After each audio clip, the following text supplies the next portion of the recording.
উঠাই দিব লাগে এওঁলোকে সেইদিনাখনে উঠাই দিব। মই সেইদিনাখন মিটিং কৰি থাকোঁতে 50-60টা পাথৰ মাৰিছে এওঁলোকে। বিভিন্ন হিংসাত্মক কাৰ্য অসমত ঘটিছে। নিৰাপত্তা কেৱল যে সাংবাদিকৰ নাই এনেকুৱা হোৱা নাই। অসমত বিজেপি আৰু হিমন্ত বিশ্ব শৰ্মাক সমৰ্থন নকৰিলে কাৰোৱে নিৰাপত্তা নাই। সেইকাৰণে অসমৰ ৰাইজক কৈছোঁ যে পৰিৱৰ্তন বাঞ্ছনীয় আৰু ৰাইজে পৰিৱৰ্তন আনিব। আৰু যদি পৰিৱৰ্তনৰ চৰকাৰ আমাৰ আহে আমি ডেফিনেটলি মানুহক দাবী ধমকিৰে নহয়, মানুহক নিজৰ যিটো স্বতন্ত্ৰ চিন্তা কৰিব পৰা আমি এটা পৰিৱেশ দিম। না আমি আশা কৰিছোঁ যে পূৰ্বতকৈ আমাৰ নিশ্চয় ফলাফল নিৰ্বাচনী ফলাফল ভাল হ'ব। আজি সেইবাবেই আমাৰ যিসকল প্ৰাৰ্থী আছিল ঠাউকতে যিসকলক পাইছোঁ, কালি ৰাতি আমি সিদ্ধান্ত লৈ আজি তেওঁলোকক মাতিছোঁ। তেওঁলোকৰ পৰা জানি লওঁ, তাৰপিছত ভালকৈ ক'ব পাৰি।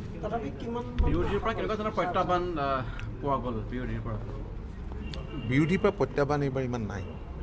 মই সকলোতে যিমান ঠাই গ'লোঁ তেনেকুৱাই লাগিলে। ঠাই বিশেষেতো আছে কিন্তু সকলো ঠাইতে নাই। কাৰণ জনগাঁথনি অনুযায়ী ভোটিং বিহেভিয়াৰবিলাক ৰিফ্লেক্ট কৰে, তেনেকুৱা দেখা যায়। কিন্তু সকলো ঠাইতে প্ৰত্যাহ্বান এইবাৰ পূৰ্বৰ নিৰ্বাচনৰ তুলনাত কম। 2016 বা 2021 যেনেকুৱা মাহুল আছিলে এইবাৰ মাহুল কমপ্লিটলি এটা সুকীয়া। কিন্তু বিভিন্ন সমষ্টিত যি মিত্ৰ দলৰ যিটো সহযোগিতাৰ প্ৰয়োজন আছিল সেই ক্ষেত্ৰত কিছু সমষ্টিত তাৰমানে আমি পাইছোঁ আৰু আমাৰ পৰা যিমান কৰা যায় এইটো কৰা হৈছে। আৰু দলৰ নিজৰ ভিতৰতো অলপ ইফাল সিফাল থাকে। যেতিয়া এছপাইৰেণ্ট বহুত হয় স্বাভাৱিকতে অলপ ইফাল সিফাল হ'ব আৰু মানুহে অলপ বদনামো কৰে ইজনে সিজনৰ, সেইটো এটা কথা আছে। কিন্তু সেইটোৱে আমাক কোনো অসুবিধাত পেলোৱা নাই। আমি পূৰ্বৰে পৰাই চেষ্টা কৰি আছিলোঁ কিদৰে আমি ঐক্যবদ্ধভাৱে নিৰ্বাচনী ৰণত আমি নামিব পাৰোঁ, আৰু আমি ভাবোঁ যে এই ক্ষেত্ৰত আমি সফল হৈছোঁ। কিমানখন পাম বুলি যদি কোৱা হয় ক'ব পৰা অৱস্থাত আছে নেকি? মানে NDA কিমানখন পাব? এটা কথা ঠিক যে পূৰ্বতকৈ বহু কেইবাখনো আসন বৃদ্ধি পাব। খাটাংকে মই ভাবোঁ যে 90ৰ ওচৰে পাজৰে হ'ব পাৰে সকলো লগ লগাই। তেনেকুৱা এটা অসম গণ পৰিষদে ডাবল ডিজিট পাব।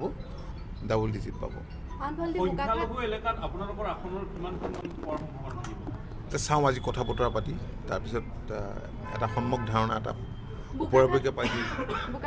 বোকাখাতত কোনো প্ৰত্যাহ্বান নাই। যথেষ্ট আচলতে প্ৰণৱ দলে যথেষ্ট শক্তিশালী ভূমিকা গ্ৰহণ কৰিছিলে যোৱাবাৰত, এইবাৰো তেখেত ষ্টেণ্ড দিছে। এই ক্ষেত্ৰত কেনেধৰণে কিমান ভোট পাম বুলি ভাবিছে বোকাখাতত মই কৈছোঁৱেই যে প্ৰত্যাহ্বান মই তেনেকৈ দেখা নাই। কাৰণ 2016 চনত যিটো পৰিৱেশ আছিল 2021 আছিল বহু বেলেগ এইবাৰ। কাৰণ যোৱা 10টা বছৰত আমি সমষ্টিটোৰ উন্নয়নৰ কাৰণে যিমানখিনি কাম কাজ কৰিছোঁ মই ভাবোঁ যে ৰাইজ সন্তুষ্টভাৱেই তেনে সঁহাৰি ৰাইজৰ পৰা পাইছোঁ। অসম গণ পৰিষদৰ মনোনীত মিত্ৰজোঁটৰ প্ৰাৰ্থীসমূহ যথেষ্টখিনি আগুৱাই গৈছে আৰু বহুত ভাল ব্যৱধানত বহুকেইজন প্ৰাৰ্থী নিৰ্বাচিত হ'ব।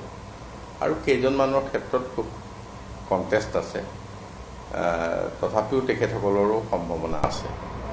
আৰু বিশেষকৈ সংখ্যালঘু অঞ্চলত আমি দেখিছোঁ এইবাৰ অসম গণ পৰিষদৰ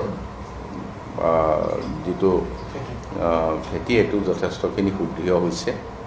আৰু বাকী অঞ্চলততো আমি বাকী যিকেইটা সমষ্টি সেইকেইটা সমষ্টিত আমাৰ আটাইকেইটাই ভাল। মিত্ৰ দলৰ পৰা সঁহাৰিটো আমি এজ এ হোল চবতেই ভালকৈ পাইছোঁ।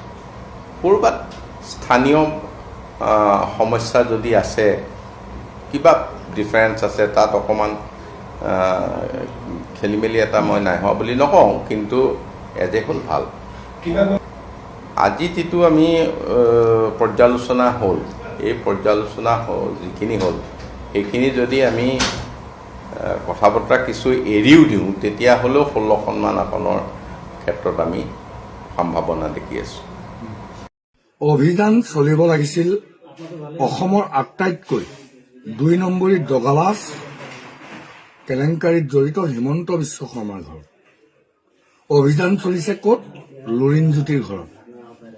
আমি তীব্ৰ ভাষাৰে গৰিহণা দিছোঁ লুৰিণজ্যোতি গগৈৰ ঘৰত যি অভিযান চলিছে।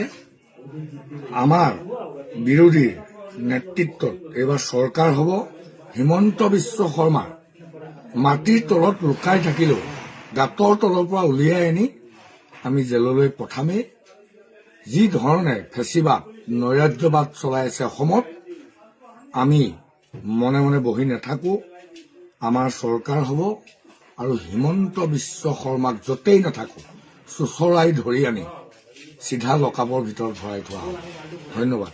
মই কংগ্ৰেছৰো নহয়, মই বিজেপিৰো নহয়। প্ৰথম কথা, মই হিমন্ত বিশ্ব শৰ্মাক বেয়া পাওঁ।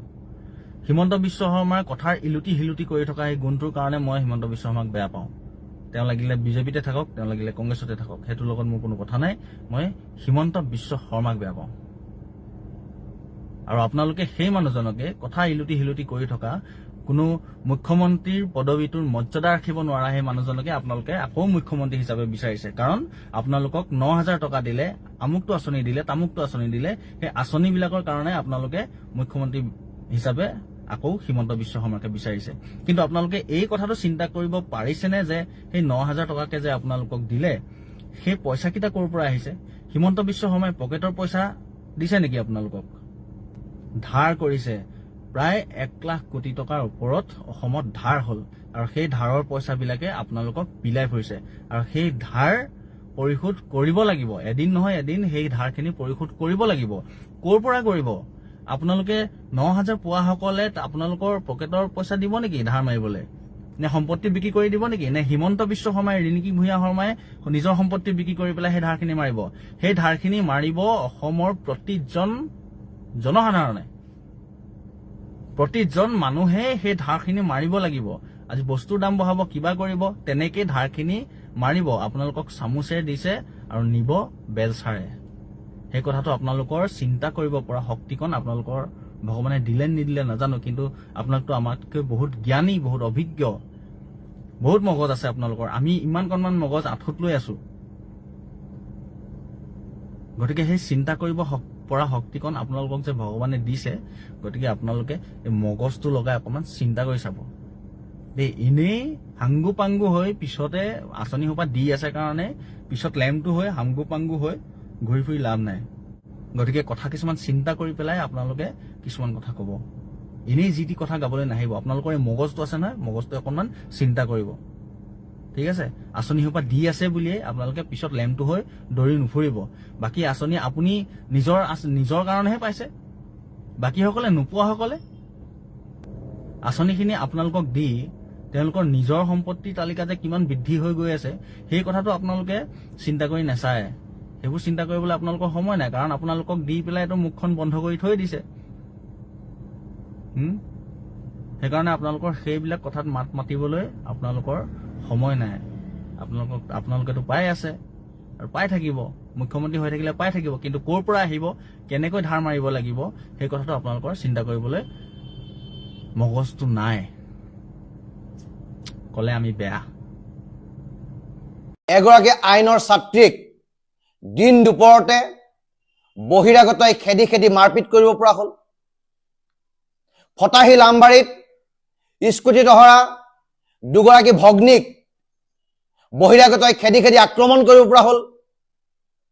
পল্টন বজাৰৰ পেট্ৰল পাম্পত বহিৰাগতই থলগিৰি খিলঞ্জীয়া যুৱকক বুকুত ধৰি মাৰি পেলাই তোক পেলাই দিম বুলি ক'ব পৰা হ'ল। আজি কেইদিনমানৰ পৰা আমি এটা উদ্বেগজনক কথা আমি লক্ষ্য কৰি আছো যে অসমত থলগিৰি খিলঞ্জীয়া জনসাধাৰণৰ ওপৰত বহিৰাগতৰ যি আক্ৰমণ, সেই আক্ৰমণ ক্ৰমান্বয়ে বৃদ্ধি পাব ধৰিছে। সিদিনা ঐতিহাসিক শিৱসাগৰ নগৰৰ মাজমজিয়াত যিটো কাণ্ড সংঘটিত হৈছিল, সেই কাণ্ডই অসমৰ ৰিমৰ পৰা সিমূলে থকা থলগিৰি খিলঞ্জীয়া ৰাইজৰ বুকু কঁপাই তুলিছিল। আৰু সেই ক্ষোভৰ জুই ক্ৰমান্বয়ে নিৰ্বাপিত হোৱাৰ সময়তে পুনৰ কাৰ্বি আংলঙত এখিনি বহিৰাগতই থলগিৰি খিলঞ্জীয়া ৰাইজক গো বেক টু চাইনা বুলি ক'ব পৰা হ'ল। আৰু আজি গুৱাহাটীৰ মাজমজিয়াত ফেন্সি বজাৰত এগৰাকী আইনৰ ছাত্ৰীক দিন দুপৰতে বহিৰাগতই খেদি খেদি মাৰপিট কৰিব পৰা হ'ল। ফটাহিল আমবাৰীত স্কুটিত অহা দুগৰাকী ভগ্নীক বহিৰাগতই খেদি খেদি আক্ৰমণ কৰিব পৰা হ'ল। পল্টন বজাৰৰ পেট্ৰল পাম্পত বহিৰাগতই থলগিৰি খিলঞ্জীয়া যুৱকক বুকুত ধৰি মাৰি পেলাই তোক পেলাই দিম বুলি ক'ব পৰা হ'ল, ফিজিকেলি এছাল্ট কৰিব পৰা হ'ল। আৰু এই সকলো কথা দেখি শুনি আমি অসমীয়াই যদি মনে মনে থাকোঁ, তেতিয়াহ'লে অসমত থলগিৰি খিলঞ্জীয়া ৰাইজৰ দপদপনি কেতিয়াও নাথাকিব। সেইকাৰণে গুৱাহাটীৰ দায়িত্বত থকা এজন স্বাভিমানী খিলঞ্জীয়া অসমীয়া, যিজনক লৈ আমি গৌৰৱ কৰোঁ, পাৰ্থসাৰথী মহন্ত ডাঙৰীয়া, তেখেতে গুৱাহাটী আয়ুক্তৰ দায়িত্বত আছে। এইবিলাক কাণ্ড হৈ থকাটো তেখেতে কেতিয়াও হয়তো নীৰৱে সহ্য নকৰিব। সেইকাৰণে আমি শিৱসাগৰৰ পৰা দাবী উত্থাপন কৰিব বিচাৰিছোঁ যে অনতি বিলম্বে ফিৰিঙতিৰ পৰা যাতে খান্দবদা নহয়, তাৰ আগতেই এই দুষ্কৃতিকাৰীসকলক এৰেষ্ট কৰি জেল হাজতলৈ প্ৰেৰণ কৰিব লাগে। আৰু অসমত যাতে কোনোদিন কোনো কালে থলগিৰি খিলঞ্জীয়া ৰাইজ যাতে নিগ্ৰহিত নহয়, তাৰ ব্যৱস্থা প্ৰশাসন আৰু চৰকাৰে কৰিব লাগে। আৰু যদি এই কামটো নকৰে, তেতিয়াহ'লে অনাগত সময়ত অসমৰ যি পৰিৱেশ আৰু পৰিস্থিতি হ'ব, তাৰ কাৰণে অসমৰ কোনো ৰাইজ জগৰীয়া নহ'ব। কাৰণ এইখন অসম আমাৰ অসম, এইখন অসম থলগিৰি অসম, এইখন অসম খিলঞ্জীয়া ৰাইজৰ অসম। নিৰাপত্তা নাই, য'ত জুবিন গাৰ্গৰ নিৰাপত্তা নহ'ল, য'ত বিভিন্ন মানুহে কথা ক'লে আজি তাৰিখত আপোনাৰ জেলত যাবলগীয়া হয়। আজি কুংকি চৌধুৰীক এতিয়া 11টা বজাত আকৌ থানালৈ মাতিছে, পাণবজাৰ থানালৈ। নিৰাপত্তাটো কাৰো নাই আজি তাৰিখত। আপোনাৰ তেওঁলোকে যিমান যি কথা কৈ থাকিব পাৰে। আজি বিমল বৰাই DCSPক যিমান অপমান কৰি কথা কৈছে, তেওঁলোকেতো আজি তাৰিখত DCSPৰো নিৰাপত্তা নাই, চাই ল'ম বুলিয়ে হুমকি দিছে। নিৰাপত্তা কাৰোৱে নাই আজি তাৰিখত। সাংবাদিক বুলি নক'ব, নিৰাপত্তা আমাৰ কাৰোৱে নিৰাপত্তা নাই।